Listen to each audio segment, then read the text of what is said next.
അപ്പോൾ മക്കളെ എല്ലാവർക്കും നമസ്കാരം. ഇന്ന് ഞാൻ നിങ്ങളുമായിട്ട് ഷെയർ ചെയ്യുന്നത് ഒരു വെട്ടുമാങ്ങ അച്ചാറിൻ്റെ റെസിപ്പിയാണ്. വെള്ളം തൊടാതെ വിനാഗിരി ചേർക്കാതെ നല്ലെണ്ണയ്ക്കകത്ത് തയ്യാറാക്കിയിരിക്കുന്ന ഒരു വെട്ടുമാങ്ങ അച്ചാറുടെ റെസിപ്പിയാണ്. ഇത് കണ്ടില്ലേ, നമുക്ക് 1 വർഷം വരെ ഈ മാങ്ങ സൂക്ഷിച്ച് വെച്ചിരുന്ന് ഉപയോഗിക്കാം. അത്രയ്ക്ക് രുചിയാണ്. നമുക്ക് ചോറ് കഴിക്കാനും കഞ്ഞി കഴിക്കാനും എന്തിൻ്റെ കൂടെ വേണമെങ്കിലും കഴിക്കാം. അതുപോലെ രുചികരമായിട്ടുള്ള ഒരു അച്ചാറാണ്. ഈ അവസരത്തിൽ ഞാൻ നന്ദി അറിയിക്കുന്നു, എൻ്റെ വീഡിയോ കാണുകയും സപ്പോർട്ട് ചെയ്യുകയൊക്കെ ചെയ്യുന്നതിന്. മക്കളെ, ഇനിയും നിങ്ങൾക്ക് ഇഷ്ടപ്പെടുവാണെങ്കിൽ ഒന്ന് ലൈക്ക് ചെയ്ത് സപ്പോർട്ട് ചെയ്യണേ. അപ്പം ഈ രുചികരമായിട്ടുള്ള ഈ അച്ചാർ എങ്ങനെയാണ് തയ്യാറാക്കിയിരിക്കുന്നത് നമുക്ക് വീഡിയോ കാണാം. അതിനായിട്ട് മക്കളെ ഞാൻ എടുത്തിരിക്കുന്നുണ്ട് 1 കിലോ നാട്ടുമാങ്ങയാണ്. ഞാനോർത്തത് കിളർന്നതായിരിക്കുന്നു, പക്ഷേ ഇത് ഭയങ്കര ഇതിൻ്റെ മാങ്ങാണ്ടി മുറ്റിയ മാങ്ങയാണ്. അപ്പോൾ നമ്മൾ ഈ മാങ്ങാണ്ടിയുടെ തോടും കൂടെ ചേർത്താണ് നമ്മൾ ഈ വെട്ട് മാങ്ങ അച്ചാറിടുന്നത്. അപ്പോൾ ഇതിൻ്റെ ഈ ഞെടുപ്പെല്ലാം കളഞ്ഞ് നന്നായിട്ട് നമ്മൾ വാഷ് ചെയ്തിട്ട് നമ്മളിത് തോർത്താൻ വെച്ച് നമ്മളിതിൻ്റെ വെയിലത്ത് വെച്ചൊന്ന് തോർത്തിടും കേട്ടോ. ഉണക്കുമല്ല, വെയിലത്ത് വെച്ച് ജസ്റ്റ് ഒന്ന് വെയിൽ കൊള്ളുമ്പോൾ ഇതിൻ്റെ പുറത്തുള്ള വെള്ളമെല്ലാം അങ്ങ് തോരുമല്ലോ. അങ്ങനെ തോർത്തി കൊണ്ടുവന്ന് നമ്മളിത് കട്ട് ചെയ്ത് നമ്മളതിൻ്റെ മാങ്ങാനിയുടെ പുറത്തുള്ള തോടല്ല, കട്ടിത്തോട് അതും കൂടെ ചേർത്ത് നമ്മൾ വെട്ടി എടുത്തിരിക്കുന്നതാണ്. നമുക്കൊരു തടിക്കഷ്ണമുണ്ട് നമ്മളിങ്ങനെയൊക്കെയുള്ള സാധനങ്ങൾ വെട്ടുന്നത്. അപ്പോൾ ആ തടിക്കഷ്ണത്തിൻ്റെ പുറത്ത് വെച്ചാണ് നമ്മൾ നല്ല മൂർച്ചയുള്ളൊരു വലിയൊരു പിച്ചാത്തി കട്ടിയുള്ള വെട്ടോത്തി എന്ന് വേണേൽ പറയാം, അത് വെച്ച് വെട്ടിയാണ് നമ്മളിത് പീസാക്കി എടുത്തിരിക്കുന്നത്. അതാണ്ട് ഈ വെട്ടുകത്തിന്നും വലിയ കത്തി പിച്ചാത്തി എന്നൊക്കെ പറയും. ഇതിൻ്റെ പുറത്തിരിക്കുന്ന അഴുക്കല്ല, ഈ മാങ്ങയുടെ കറയാണ്. അപ്പോൾ നമ്മൾ ഇതുകൊണ്ടാണ് ഇങ്ങനെ വെട്ടി എടുത്തിരിക്കുന്നത്. അപ്പോൾ നമ്മളിതിനകത്ത് ഇനി നമ്മൾ കല്ലുപ്പാണ് ഇടുന്നത്. അപ്പോൾ ഞാൻ മിക്സിക്കകത്തിട്ട് പൊടിച്ച് എടുത്തു വെച്ചിട്ടുണ്ട് കല്ലുപ്പ്. അത് ഞാനൊരു 2 ടേബിൾ സ്പൂണാണ് ഇടുന്നത്. അപ്പോൾ നമ്മൾ ഈ കല്ലുപ്പ് അങ്ങോട്ട് ഇട്ട് കഴിയുമ്പം നമ്മൾ കുറച്ച് കഴിയുമ്പോൾ തന്നെ ഇതിൻ്റെ ഈ മാങ്ങയുടെ വെള്ളമല്ല, ഇത് നമ്മൾ വെള്ളമൊന്നും തൊടിച്ചിട്ടില്ലല്ലോ. അപ്പോൾ ഈ മാങ്ങയുടെ വെള്ളമെല്ലാം ഊറി വരും. ആ വെള്ളം നല്ല ശുദ്ധമായിട്ടുള്ള വെള്ളമാണല്ലോ. അപ്പോൾ ആ വെള്ളം നമ്മൾ ഇങ്ങനെ അങ്ങോട്ട് ഉപ്പിട്ട് കുറച്ച് കഴിയുമ്പോൾ തന്നെ വെള്ളം ഊറി വരും. ഇപ്പോൾ നമ്മൾ 2 മണിക്കൂർ ഞാൻ വെക്കുന്നുണ്ട് കേട്ടോ ഈ ഉപ്പിട്ട്. അപ്പോൾ നമ്മുടെ ഈ ഇതിനകത്തുള്ള വെള്ളമെല്ലാം ഇങ്ങ് ഊറി വരും. അപ്പോൾ നമ്മൾ ഈ ഉപ്പിട്ട് ഇങ്ങനെ അങ്ങ് കൂട്ടി ഇളക്കുകയാണ്. 2 ടേബിൾ സ്പൂണാണ് നമ്മുടെ ഇഷ്ടത്തിന് ചേർക്കാം. അപ്പോൾ ഞാനിപ്പോൾ 2 ടേബിൾ സ്പൂൺ എടുക്കുന്നത്. നല്ല പുളിയുള്ള മാങ്ങായും ആയിരിക്കണം, നല്ല പുളിയുള്ള മാങ്ങായുമാണിത്. അപ്പോൾ നമ്മളിത് ഇങ്ങനെ കൂട്ടിക്കുഴച്ച് എന്നിട്ട് നമ്മൾ 2 മണിക്കൂർ ഇത് അടച്ച് മാറ്റി വെക്കുന്നുണ്ട്. എന്നിട്ട് നമുക്ക് അച്ചാറിടാനായിട്ട് എടുക്കാം. അപ്പോൾ ഇതിൽ നിന്ന് ഊറി വരുന്ന വെള്ളവും ആ മാങ്ങായും കൂടെ ചേർത്താണ് നമ്മൾ അച്ചാറിടുന്നത്. അപ്പം അത് ആ മാങ്ങായുടെ അച്ചാറിന് ടേസ്റ്റ് കൂട്ടുകയും ചെയ്യും. നല്ല ഒരു ടേസ്റ്റാണ്. അങ്ങനെയാണ് നമ്മൾ ആ വെള്ളം കളയത്തില്ല കേട്ടോ. അപ്പോൾ നമ്മളിത് അടച്ച് നമുക്ക് മാറ്റി വെക്കാം. നമുക്ക് അച്ചാറിന് സമയമാകുമ്പോഴത്തേന് ഇത് നമുക്ക് പുറത്തെടുക്കാം. ഇതിനായിട്ട് എടുക്കുന്ന മസാലപ്പൊടി എന്ന് പറയുമ്പോൾ നമ്മൾ ഉലുവ നമ്മൾ വറുത്ത് തരിപ്പോട് കൂടി പൊടിച്ചെടുക്കാം. ഞാനിത് ഇന്ന് തന്നെ വറുത്ത് പൊടിച്ചാണ്, തരിപ്പോട് കൂടി പൊടിച്ചാണ്. നമ്മളത് 1 ടീസ്പൂൺ എടുക്കും, കാരണം ഒത്തിരി ആയാലും നമുക്ക് ഉലുവ കഴിക്കും. പിന്നെ നമ്മൾ 4 ടേബിൾ സ്പൂൺ കാശ്മീരി മുളക് പൊടിയും ആണ് ഇതിന് നമ്മൾ ചേർക്കുന്നത്. അപ്പോൾ നമ്മളിതിലേക്ക് ചേർക്കാൻ 2 ടേബിൾ സ്പൂൺ കടുകും എടുത്തിട്ടുണ്ട്. പിന്നെ അര സ്പൂൺ മഞ്ഞൾപ്പൊടി, പിന്നെ കായപ്പൊടി ഒരു 1/2 ടീസ്പൂൺ എടുക്കുന്നുണ്ട്, ആവശ്യത്തിന് എടുക്കുന്നുണ്ട്. പിന്നെ നമ്മൾ നല്ലെണ്ണ 1 കിലോ നല്ലെണ്ണയാണ് ഞാൻ ഇതിനായിട്ട് എടുത്തു വെച്ചിരിക്കുന്നത്. നമ്മൾ ആവശ്യത്തിന് ചേർക്കുക. എണ്ണയും കടുകും മുളക് പൊടിയും എല്ലാം കൂടെ കുഴഞ്ഞ് നിൽക്കുന്നതാണല്ലോ നമ്മുടെ ഈ വെട്ടുമാങ്ങ അച്ചാറെന്ന് പറയുന്നത്. നമുക്കിനി ഈ കടുക് വറുത്ത് എടുക്കണം. കടുക് വറുത്തൊന്ന് ക്രഷ് ചെയ്തെടുക്കാം. അപ്പോൾ നമ്മുടെ കടുക് വറക്കാനായിട്ട് ഞാനൊരു കട്ടി കുറഞ്ഞൊരു ചീനിച്ചട്ടിയാണ് എടുത്തിരിക്കുന്നത്. അത് നമ്മുടെ ഈ അലൂമിനിയമാണ്. അപ്പോൾ അതിലോട്ടിട്ട് പെട്ടെന്ന് യൂസ് കിട്ടാൻ വേണ്ടി ഇതിനകത്ത് കിട്ടാതെ. അപ്പോൾ ഇത് നമുക്കൊന്ന് കടുക് പൊട്ടുന്നത് വരെ നമ്മൾ മൂക്കുമ്പോൾ നമുക്കറിയാം ഇത് പടവളാണ് പൊട്ടും. അപ്പോൾ പൊട്ടുന്നത് വരെ നമുക്കിതൊന്നും എടുക്കാമേ. അപ്പം നമ്മുടെ കടുവൊക്കെ അതുകൊണ്ട് പൊട്ടി തുടങ്ങിയിട്ടുണ്ടേ. ഇനിയിപ്പോൾ ഞാൻ ഗ്യാസ് അങ്ങ് ഓഫ് ചെയ്യുവാണേ. വേറൊരു പാത്രത്തിലേക്ക് ഇത് മാറ്റാം.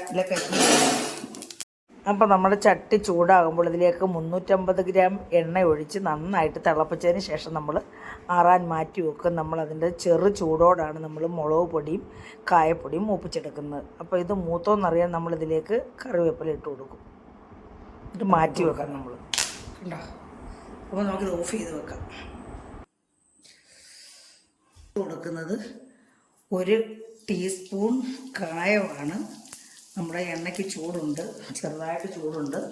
അപ്പോൾ എണ്ണയ്ക്കകത്ത് കിടന്ന് ചൂടാകാൻ വേണ്ടിയാണ് ഞാൻ ആ കായം ഇതിനകത്തോട്ട് ഇട്ട് കൊടുത്തത്. ചെറിയ ചൂടേ ഉള്ളൂ.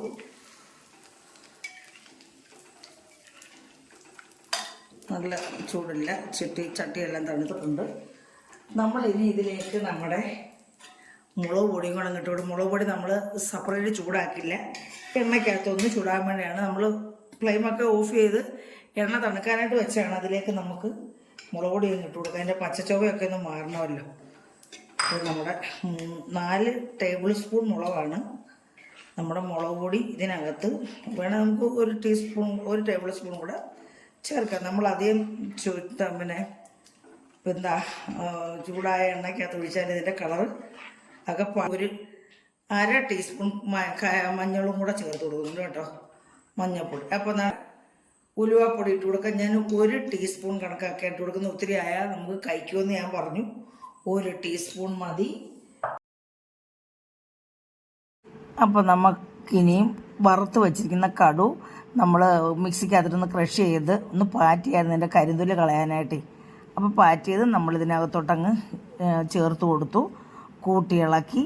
എന്നിട്ട് നമുക്ക് നമ്മുടെ ഈ തണുത്ത അധികം ചൂടില്ല, നമ്മുടെ മുളക് ഒന്ന് മൂക്കാൻ മാത്രമുള്ള ചൂടേ ഉള്ളായിരുന്നു. ഇപ്പോൾ തണുത്തിരിക്കുകയാണെങ്കിലും നമുക്കിത് നന്നായിട്ടൊന്ന് തണുക്കാനായിട്ട് മാറ്റി വെക്കാം. ഒട്ടുമേ ചൂടില്ലാതെ മാറ്റി വെക്കാം. അപ്പോൾ നമ്മുടെ ഇത് തണുത്തിട്ടുണ്ട്. നമുക്കിനി ഇതിലേക്ക് നമുക്ക് മാങ്ങ ഇട്ട് കൊടുക്കാം. അയ്യോ മക്കളെ ക്ഷമിക്കണേ, ഞാനേ ഇതാണ്ട് ഈ നമ്മുടെ ആ മുളകും നമ്മുടെ എണ്ണയ്ക്കകത്ത് മുളകും അതിനകത്തുള്ള കടുക്, ഉലുവ, മഞ്ഞൾപ്പൊടി എല്ലാം ചേർത്ത് നമ്മൾ തണുക്കാൻ വെച്ചിട്ട് നമുക്ക് മാങ്ങ ഇടാമെന്ന് പറഞ്ഞല്ലോ. അപ്പം ഞാൻ പിന്നെ തണുത്ത് കഴിഞ്ഞ് മാങ്ങ ഇട്ടത് കാണിക്കാൻ വീഡിയോ ഓൺ ചെയ്യാൻ അങ്ങ് വിട്ടുപോയി മക്കളെ, അങ്ങ് ഓർമ്മക്കുറവാണ്. അപ്പോൾ അതങ്ങ് ക്ഷമിക്കണേ. ഞാൻ ആ മാങ്ങായ്ക്കകത്തെ വെള്ളവും കൂടാണ് ഇതിനകത്ത് ഇട്ട് കൊടുത്തത് കേട്ടോ. അതിങ്ങനെ കുഴഞ്ഞ് അതങ്ങോട്ട് കുഴച്ചിനകത്ത് ഇടുന്ന കാണിക്കാൻ അങ്ങ് വിട്ടുപോയി. എനിക്കിതുപോലെ വിഷമമില്ല, പോട്ടെ, സാരമില്ല കേട്ടോ. എങ്കിലും നമ്മൾ അതിനകത്തോട്ട് ഒട്ടുമേ വെള്ളം തൊടിക്കാതെ നമ്മൾ മാങ്ങ കട്ട് ചെയ്തതും ഒട്ടുമേ വെള്ളം ചേർക്കാതാണ്. ഇപ്പം ഞാൻ ഇതിനകത്ത് ഉപ്പ് ഒരു ടേബിൾ സ്പൂൺ കൂടെ ചേർത്തിട്ടുണ്ട് കേട്ടോ. അപ്പോൾ നമ്മൾ 3 ടേബിൾ സ്പൂൺ ഉപ്പാണ് ഇതിനകത്ത് ചേർത്തിട്ടുള്ളത്. അപ്പോൾ 1 ടേബിൾ സ്പൂൺ കൂടെ ചേർത്തപ്പോൾ 3 ടേബിൾ സ്പൂണായി. അത് തന്നെ 3 ടേബിൾ സ്പൂണായി. അപ്പോൾ മക്കളെ, ഇത് ഞാൻ വൈകിട്ട് 6 മണിക്കാണ് തയ്യാറാക്കിയത്. അപ്പോൾ നമുക്കിനി തത്തിപ്പൊത്തി വെക്കാം. അപ്പോൾ നമ്മുടെ എണ്ണയെല്ലാം ഇതിൻ്റെ അടിക്ക് കിടക്കുവാണ്. തത്തിപ്പൊത്തി വെച്ചിട്ട് നമ്മൾ രാവിലെ ആകുമ്പോഴത്തേനും നമ്മുടെ എണ്ണയെല്ലാം മേളിൽ വന്ന് തെളിഞ്ഞ് കിടക്കും. ഞാൻ 350 ഗ്രാമോളം എണ്ണയാണ് ഇതിനകത്ത് ചേർത്തിട്ടുള്ളത് കേട്ടോ. അപ്പോൾ രാവിലെ ആകുമ്പോഴത്തേനും നമ്മുടെ എണ്ണ എല്ലാം തെളിഞ്ഞ് വരും. നമുക്കിനി ഇത് നമ്മൾ കഴുകി വൃത്തിയാക്കി ഉണക്കി വെച്ചിരിക്കുന്ന നമ്മുടെ ഭരണിക്കകത്തോട്ട്, ഗ്ലാസിൻ്റെ ഭരണിയാണ്, അതിനകത്തോട്ട് നമുക്ക് ചേർത്ത് കൊടുക്കാം. അപ്പോൾ നമ്മൾ ഇന്നലെ തയ്യാറാക്കി വെച്ചിരുന്ന അച്ചാറാണ് ഇത്. പൊത്തി വെച്ചിരുന്നതാണ്. ഇതിനകത്തിൻ്റെ മുളകും അതിൻ്റെ ഉപ്പും എല്ലാം പിടിച്ച് നല്ല ഫോമായിട്ടുണ്ട്. ഇതിൻ്റെ എണ്ണ എല്ലാം അടിക്ക് തെളിഞ്ഞിരിക്കുകയാണ്. നമ്മളിനി ഇത് നല്ലൊരു കഴുകി വൃത്തിയാക്കി ഉണക്കിയ ഒരു ഭരണിയാണ്, ഗ്ലാസിൻ്റെ ഭരണിയാണ് ഞാനിത് ഫില്ല് ചെയ്യാനായിട്ട് എടുത്തിരിക്കുന്നത്. കണ്ടില്ലേ, ഈ ഭരണിക്കകത്താണ് ഞാൻ ഈ അച്ചാർ ഫില്ല് ചെയ്ത് വെക്കുന്നത്. ഒരാഴ്ച കഴിഞ്ഞിട്ട് നമ്മളിത് എടുക്കുകയുള്ളൂ. അപ്പോൾ ഇതിനകത്ത് കുറച്ച് തിളപ്പിച്ച എണ്ണ ഒഴിച്ച് വെക്കാമെങ്കിൽ ഇതിൻ്റെ സൈഡിലൊക്കെ മൊത്തത്തിൽ ഇങ്ങനെ സ്പ്രെഡ് ചെയ്ത് വെക്കാമെങ്കിൽ നമുക്ക് ഫംഗസ് ഒന്നും കയറത്തില്ല. ഇതിപ്പോൾ നമ്മൾ നന്നായിട്ട് ഉണക്കിയതാണെങ്കിലും ഞാൻ കുറച്ച് എണ്ണ ഉണ്ടായിരുന്നു, അത് അതിനകത്തോട്ട് അങ്ങ് ഒഴിച്ചു കൊടുത്ത്. അപ്പോൾ നമുക്കിതിനകത്ത് ഇത് നല്ലതുപോലെ കുത്തി നിറച്ച് ഫില്ല് ചെയ്യാം. കോരിയിട്ടിട്ട് നമുക്ക് ഒരു ചെറിയ സ്പൂണ് കൊണ്ട് നമുക്കിത് ഫില്ല് ചെയ്ത് വെക്കണം. എന്നാണ്ട് ഇതേ രീതിയിൽ ഇതേപോലുള്ളൊരു ചെറിയ ഇത് ഞാൻ തീക്കകത്ത് വെച്ച് നമ്മളിതിൻ്റെ നല്ലപോലെ ചൂടാക്കിയെടുത്താണ്. അപ്പോൾ ഇത് നമ്മൾ കണ്ട് ഇതേ രീതിയിൽ ഇങ്ങനെ കോരി ഇട്ടിട്ട്, അപ്പോൾ ഈ സ്പൂണാണ് ഇതിന് സൗകര്യം ഇടാൻ. കണ്ടില്ലേ, വാവട്ടമുള്ളൊരു പിന്നെ കുപ്പിയാണ്. ഇതിലോട്ടിട്ടിട്ട് നമ്മൾ കണ്ടിങ്ങനെ കുത്തി നിറച്ച് കൊടുക്കണം. കണ്ടോ, സ്പേസ് വരരുത്, ഇതിൻ്റെ ഇടയ്ക്ക് സ്പേസ് വരരുത്. സ്പേസ് ഉണ്ടെങ്കിൽ അവിടെ എയർ ഫില്ല് ചെയ്ത് നിന്നിട്ട് അവിടെ നമുക്ക് ഫംഗസ് ഉണ്ടാകാനുള്ള സാധ്യതയുണ്ട്. അപ്പോൾ നമ്മൾ ഓരോ സ്പൂൺ ഇടുമ്പോഴും നമ്മളിങ്ങനെ ഫില്ല് ചെയ്ത് കൊടുക്കണം. അപ്പോൾ നമ്മുടെ എണ്ണയും ഇങ്ങനെ പൊങ്ങി വന്നോളൂ. നമ്മളിതേ രീതിയിൽ ഫില്ല് ചെയ്താണ്. കണ്ടില്ലേ, ദാണ്ടിങ്ങനെ അങ്ങോട്ട് ഇടുക, ഇങ്ങനെ കുത്തി നിറയ്ക്കുക. കണ്ടില്ലേ, ഫില്ല് ചെയ്തപ്പം ഇതിനകത്തൊട്ടുമേ സ്പേസും കാണത്തില്ല. കണ്ടില്ലേ, ഇതേ രീതിയിൽ ഞാനൊന്നെല്ലാം മനസ്സിലായില്ല, കുത്തി നിറച്ചിടുക ഇതേ രീതിയിൽ. എല്ലാവർക്കും അറിയാവുന്നതാണ്, അറിയാൻ പാടില്ലാത്തവർക്ക് വേണ്ടിയാണ് ഞാനിത് ചെയ്യുന്നത് കേട്ടോ.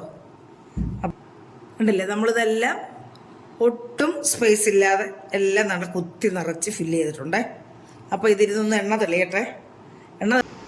അപ്പം മക്കളെ, നമ്മുടെ അച്ചാർ കുപ്പിക്കകത്തിട്ട് വെച്ചിരുന്നത് എല്ലാം നന്നായിട്ട് ഫില്ല് ചെയ്ത് വെച്ചിട്ടുണ്ട്. എണ്ണയും തെളിഞ്ഞ് വന്നിട്ടുണ്ട്. ഇനി നമുക്കൊരു ഇതിൻ്റെ അടപ്പ് വെച്ച് അടച്ച് ടൈറ്റായിട്ട് നമ്മൾ അടച്ച് വെച്ചിട്ട്, നമ്മൾ സാധാരണ എല്ലാവരും ചെയ്യുന്ന പോലെ നമ്മളിതിൻ്റെ പുറത്ത് ഒരു വെള്ള തുണി കൊണ്ട് കെട്ടി വെച്ചിട്ട് നമ്മൾ വെയിൽ കൊള്ളിക്കും. നമ്മൾ അധികം നാൾ വെച്ചേക്കേണ്ടതാകുമ്പോൾ 1 വർഷമൊക്കെ വെച്ചേക്കാകുമ്പോൾ ഇങ്ങനെ വെയിൽ കൊള്ളിക്കണം. കാരണം ഇതിനകത്ത് ഫംഗസൊക്കെ ഒന്നും വരാതിരിക്കാൻ വേണ്ടി ഇങ്ങനെ ചെയ്യുന്നത്. അപ്പം മക്കളെ, എൻ്റെ ഈ അച്ചാർ എല്ലാവർക്കും ഇഷ്ടപ്പെട്ടാണെന്ന് വിശ്വസിക്കുന്നു. ഇഷ്ടപ്പെട്ടിട്ടുണ്ടെങ്കിൽ എല്ലാവരും ഒന്ന് ലൈക്കും കമൻറ്റും സബ്സ്ക്രൈബും ചെയ്ത് എന്നെ സപ്പോർട്ട് ചെയ്യണം. അപ്പോൾ എന്ന ഓപ്ഷനോടൊന്ന് ഇനേബിൾ ചെയ്യണം. എങ്കിലേ ഞാനിടുന്ന വീഡിയോസൊക്കെ കിട്ടുകയുള്ളൂ. അപ്പോൾ അടുത്ത ഒരു നല്ല വീഡിയോ ആയിട്ട് വരുന്നവരെയും മക്കളെ എല്ലാവർക്കും എൻ്റെ നന്ദി, നമസ്കാരം.